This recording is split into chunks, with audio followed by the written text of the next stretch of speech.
합니다. 살아계신 하나님 아버지, 오늘도 이 예배 가운데에 임재하여 주시니 감사합니다. 찬송을 통하여 주님께 영광 돌리게 하여 주셔서 감사합니다. 우리의 이 찬송이 우리의 고백이오니 주여 받아주시고 영원토록 주님 홀로 영광 받아 주시옵소서. 우리의 삶이 또한 찬송이 되기를 원합니다. 우리의 삶으로 주님께 예배 드릴 때에 우리의 삶의 모든 부분이 더욱더 주님 닮아가게 하여 주시옵시고 주님과 동행하는 삶이 되게 하여 주시옵소서. 오늘도 말씀 가운데 역사하실 주님, 오직 말씀만이 드러나게 하여 주시고 사람은 사라지게 하여 주시고 오직 하나님만 보여지는 이 시간 되게 하여 주시옵소서. 감사드리며 우리 구주 예수님의 이름으로 기도합니다. 아멘. 네, 할렐루야. 네, 할렐루야. 네, 오늘도 이렇게 가득 또 3부 예배에 오신 우리 성도님들 한 분 한 분 진심으로 축복합니다. 오늘도 말씀에 하나님의 은혜로 가득 넘치기를 진심으로 기도합니다. 인생을 살다 보면 많은 고난이 있다는 것을 우리들은 알고 있습니다. 그래서 우리 설교 가운데에도 요즘에는 고난은 무엇이다 라는 설교의 제목들이 참 많아요.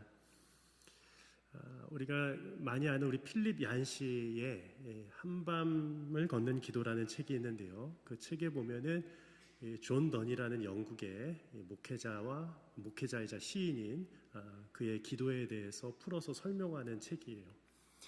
근데 이 존 던이라는 인물은 참으로 고난을 많이 겪었던 자입니다. 그의 아내를 먼저 떠나보냈고 또 수많은 자녀들 가운데에 5명이나 먼저 떠나보냈어요. 이 당시의 삶이 그랬습니다.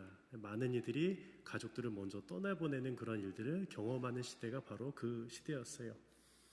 그래서 그는 이 상황의 아픔과 비참함을 통해서 설교 가운데에 이런 제목으로 설교를 했어요. 나는 고난당하는 자입니다 라는 것이에요. 뿐만 아니라 그는 매우 연약한 사람이었습니다. 그가 목회자라고 해서 다 강한 것이 아니에요. 우울증에 시달렸고 또 평생을 젊었을 때의 죄를 진 것 때문에 죄책 가운데 살아갔던 자가 이 존 던 목사님이셨어요.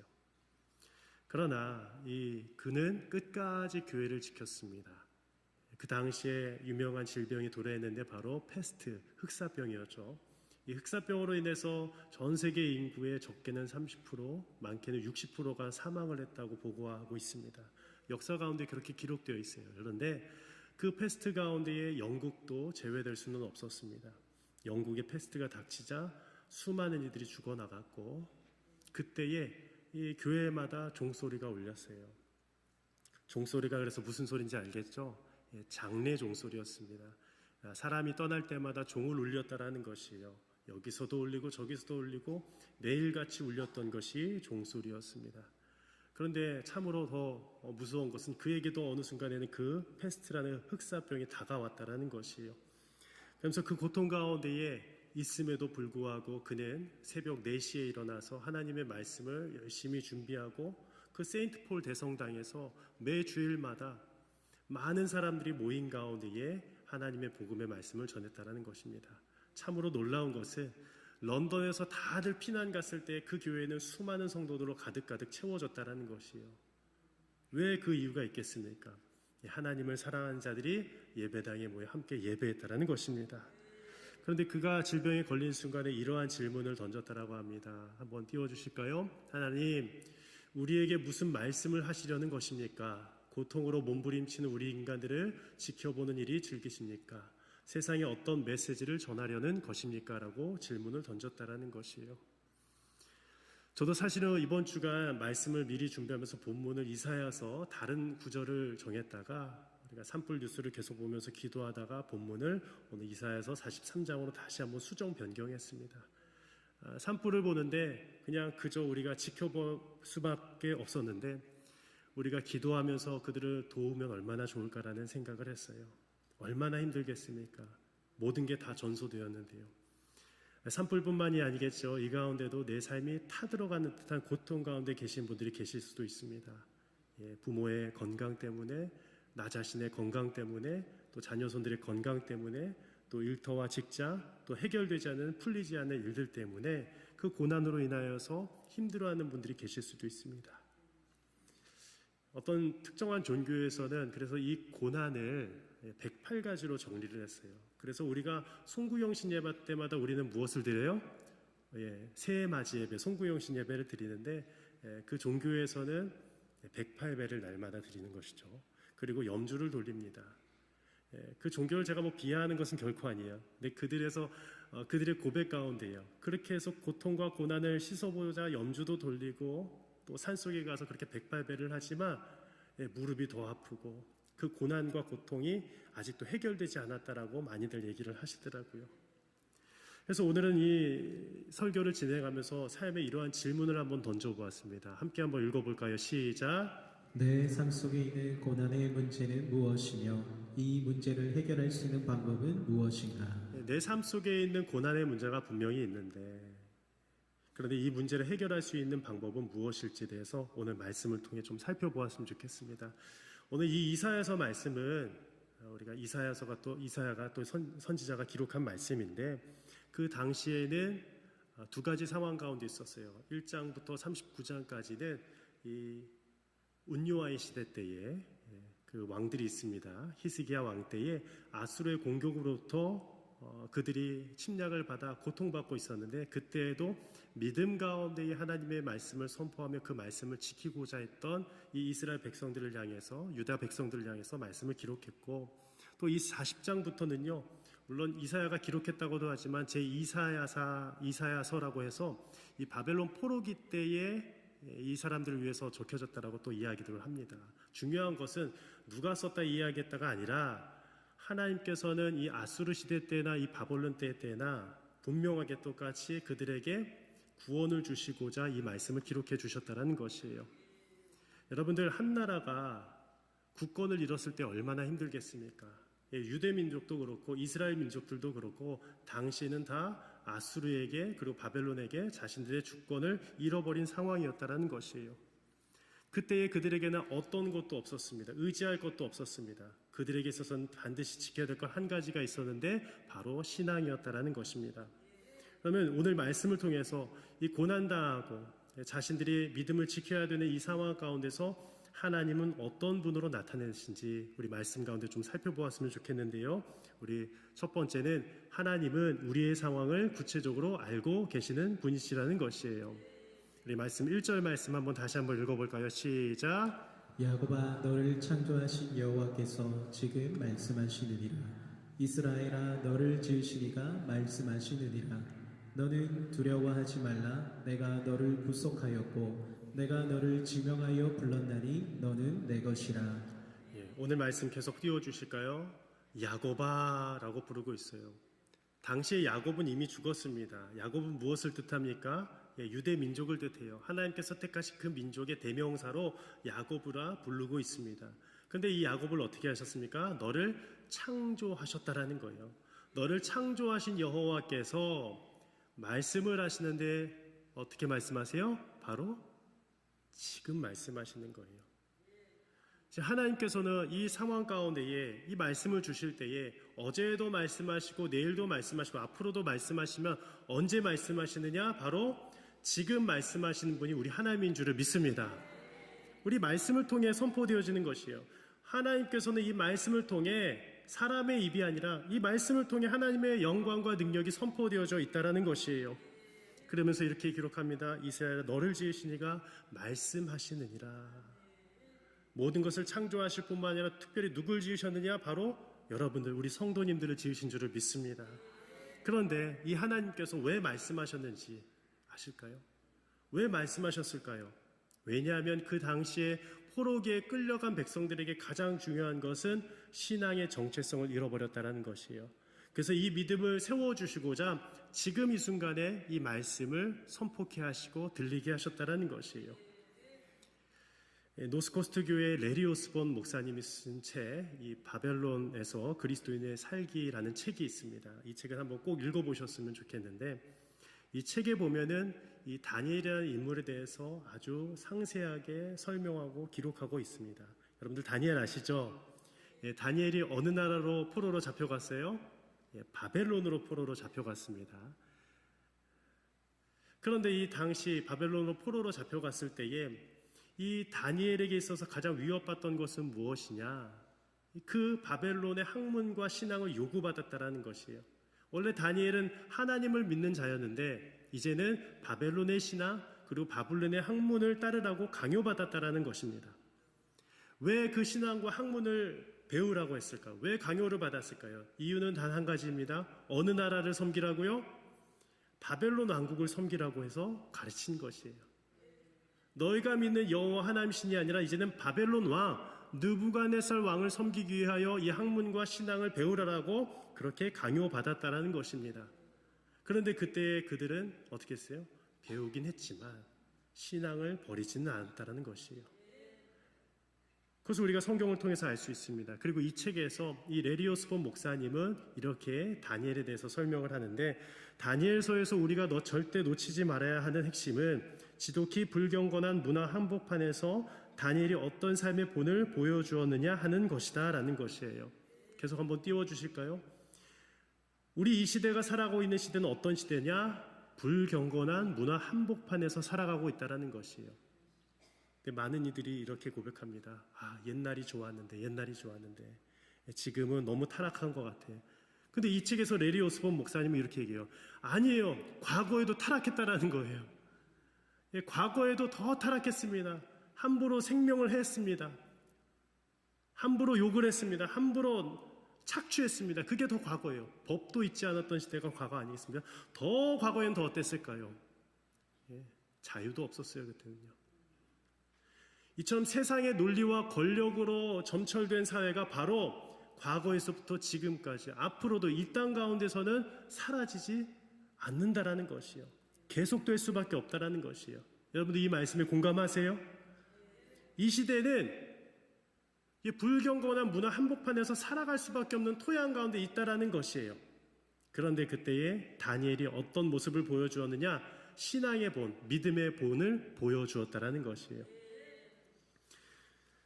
그래서 오늘 이 말씀 가운데에 하나님은 또 어떻게 얘기하셨을까요? 이사야서 43장 1절 말씀 다시 한번 읽어보겠습니다. 시작. 너는 두려워하지 말라. 내가 너를 구속하였고 내가 너를 지명하여 불렀나니 너는 내 것이라. 한번 화면 계속 띄워주십시오. 너는 두려워하지 말라. 내가 너를 어떻게 하였고? 구속하였고. 이 뒷부분 우리가 잘 아는 찬송가요. 내가 너를 지명하여 불렀나니 너는 하나님이 우리를 지명하여 불렀다라는 것이요. 너는 내 것이라. 어떤 상황 가운데서 우리가 영적인 그 포로기 상황 가운데서 하나님은 말씀하신 거예요. 우리가 세상 가운데 휩쓸려 갈 때에, 그리고 고난받을 때에, 그리고 고통받을 때에 주님께서는 이 말씀을 지금 말씀하셨다라는 거예요. 내가 너를 지명하여 불렀다. 너는 내 것이다라는 것이에요. 그래서 하나님은 어떠한 분이실까요? 하나님은 우리를 위하여 구체적인 상황을 다 알고 계시는 분이시라는 것이에요. 하나님은 우리의 상황을 다 아시는 분이십니다. 우리가 어떤 상황 가운데, 어떤 고난 가운데인지를 다 아시는 분이 우리 하나님이시라는 거예요. 그리고 하나님은 어떤 분이시라는 겁니까? 하나님은 우리의 모든 시련 가운데에 함께 하시는 분이라는 거예요.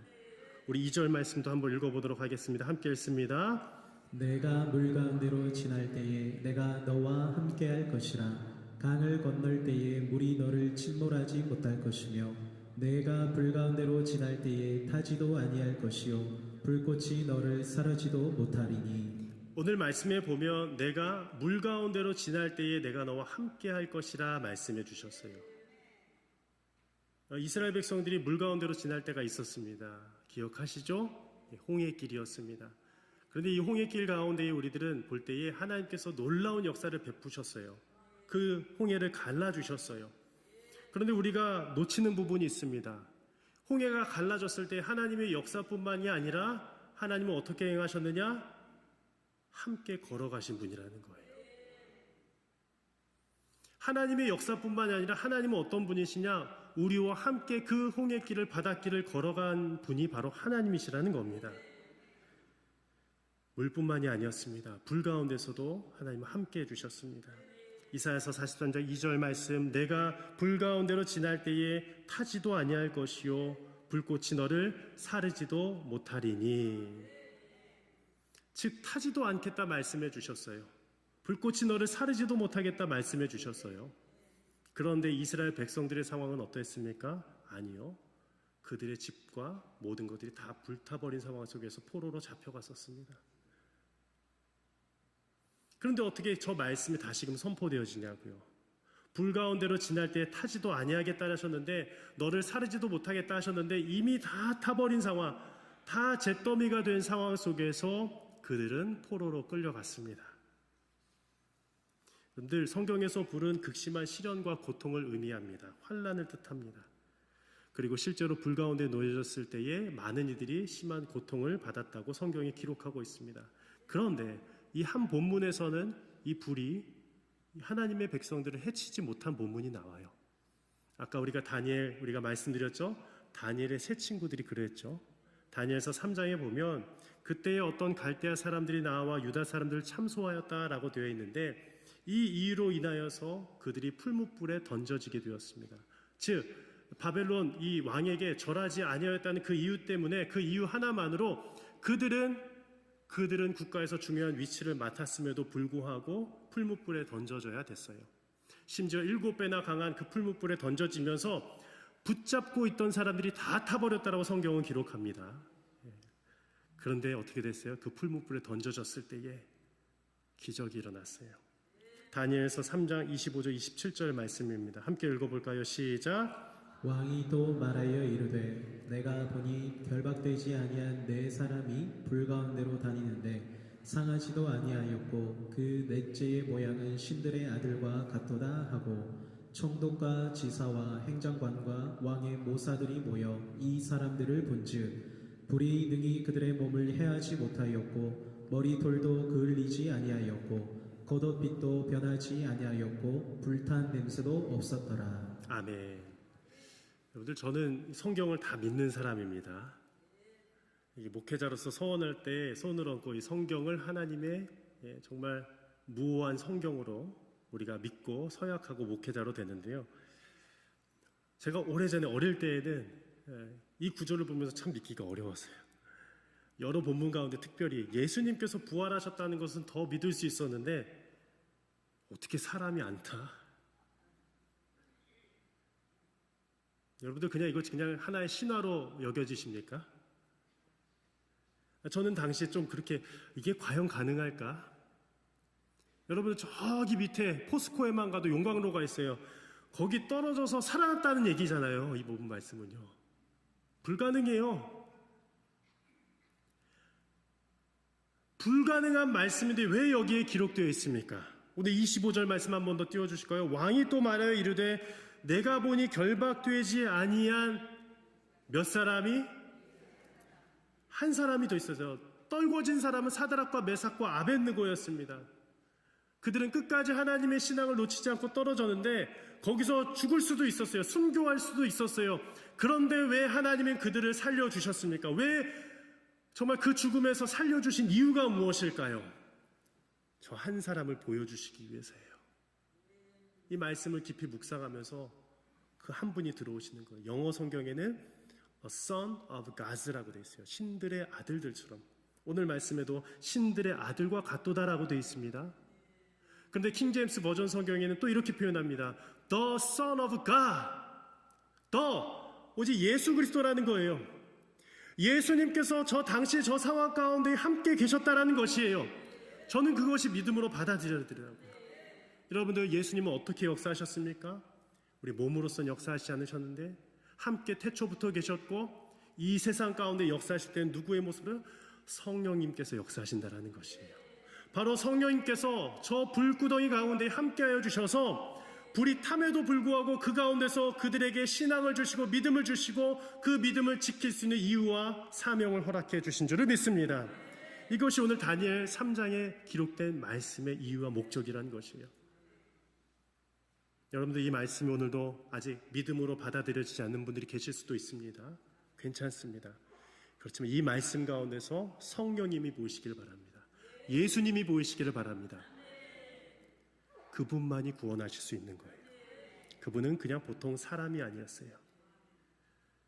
사드락과 메삭과 아벳느고의 이름 뜻 아시죠? 원래는 사드락은 하나님이었습니다. 여호와는 생각이 깊으시다라는 것이에요. 메삭은 미사엘, 누가 하나님과 같은가라는 뜻이에요. 아벳느고는 아사랴, 여호와는 돕는 자이십니다라는 뜻이에요. 바로 이 새 이름의 고백처럼 하나님은 그들을 생각하셨고, 그리고 하나님은 누구와도 비교할 수 없으며 하나님은 그들을 도와주신 줄을 믿습니다. 바라기는 우리 꿈의 숲교회 온 성도님들 가운데에, 그리고 화마로 인하여서 지금도 모든 것을 다 잃어버린 지체들 가운데에 이러한 예수 그리스도의 함께 하시는 은혜가 있기를 진심으로 축복하며 기도합니다. 우리 마지막으로 세 번째는 우리 함께 읽어볼까요? 시작. 하나님은 우리의 어떠한 상황 속에서도 구원하시는 분입니다. 3절 말씀입니다. 함께 읽습니다. 대전하는 여호와 내 하나님이요 이스라엘의 거룩한 이요 내 구원자임이라. 내가 애굽을 너의 속량물로 구스와 스바를 너를 대신하여 주었노라. 아멘. 하나님은 구원자이시라는 것이에요. 아까 서두 부분에 이 존던 목사님의 이야기를 드렸는데, 이 존던 목사님은 그가 이 패스트에 걸렸을 때에 마지막 이 비상시의 기도문을 적으셨습니다. 그래서 이 서양사에서는 너무 중요한 시고 글귀인데, 그 기도문이 이렇게 시작합니다. 변덕스러움, 인간을 비참하게 만드는 상태요. 순간 건강했다가 순간 허물어진다. 많은 이들이 건강하게 살아갑니다. 그런데 순간 질병이 찾아와요. 저는 근데 이 질문이 질병뿐만 아니라 우리 몸뿐만 아니라 우리가 세운 모든 것들이 이렇게 한순간에 다 무너질 수도 있겠다라는 생각을 해봤어요. 여러분들, 그래서 이 존던 목사님이 쓴 글 가운데 아주 유명한 글귀들, 이 영미문학사에서 아주 진수로 여겨지는데, 한 글귀의 제목이 No man is an island예요. 아무도 섬이 아니다라는 것이에요. 즉, 이 시에서 말하고자 하는 것은 나의 죽음과 상대방의 죽음은 다 연결되어 있다는 것입니다. 공동체 의식이 함께 살아간다는 것이에요. 그래서 이 유명한 또 소설가 헤밍웨이가 이 존던 목사님에게 영향을 받아서 이 시의 마지막 구절, 누구를 위하여 종을 울리는가 라는 그 글을 이 존던 목사님이 이 시를 통해서 착안해서 썼다라는 것이에요. 그리고 패스트로 인해 갑자기 허물어지는 이 사람에 대해 묘사할 뿐만 아니라 오늘 이 글을 썼던 목사님은 이에 대해서 또한 이렇게 표현합니다. 이 질병은 전혀 생각지 못하게 나를 덮쳤다. 원인을 모르겠다. 나는 엄격하게 짜인 식단을 따르고 운동도 많이 하지만 그것이 다 무슨 소용인가. 몇 년 동안 돌 하나하나를 공들여 쌓아 튼튼한 집을 지었으나 갑작스러운 폭발로 집이 산산조각 난 것과 같은 상황이다라고 이렇게 표현했어요. 여러분들, 하나님께서 우리의 때가 이제 다 되었다라고 말씀하시고 부르시면 다 가야 되는 게 우리들의 인생입니다. 그런데 그 전에 우리들이 몸이 하나둘씩 아프기 시작해요. 그럼 너무 고통스럽거든요. 몸뿐만이겠습니까? 어느 순간에 우리의 사업과 우리의 일터와 모든 것들이, 집과 재산들이 다 날아가 버리는 때가 올 때가 있어요. 이 마지막 문구처럼 갑작스러운 폭발로 집이 산산조각 난 것처럼 말이죠. 여러분들, 우리 인생 가운데에 모든 것을 다 잃은 분들이 계십니까? 자식을 잃었다면 모든 것을 다 잃은 것처럼 느낄 수도 있어요. 그리고 우리 영덕 지방과 모든 지방 가운데 실제로 자신의 모든 것을 다 잃으신 분들이 지금 저 자리에 계십니다. 얼마나 힘들까요? 그때에 우리들에게는 과연 무엇이 필요할까요? 존던 목사님의 말씀처럼 구원자 하나님의 은혜가 있기를 진심으로 축복합니다. 마지막으로 이사야 43장 3절 말씀을 우리의 말씀이다 생각하고 함께 고백하고 말씀을 마치도록 하겠습니다. 함께 읽습니다. 대전하는 여호와 내 하나님이요 이스라엘의 거룩한 이요 내 구원자이니라. 아멘. 우리 함께 잠깐 기도할 때에 이 찬양 한번 고백하면서 나갔으면 좋겠습니다.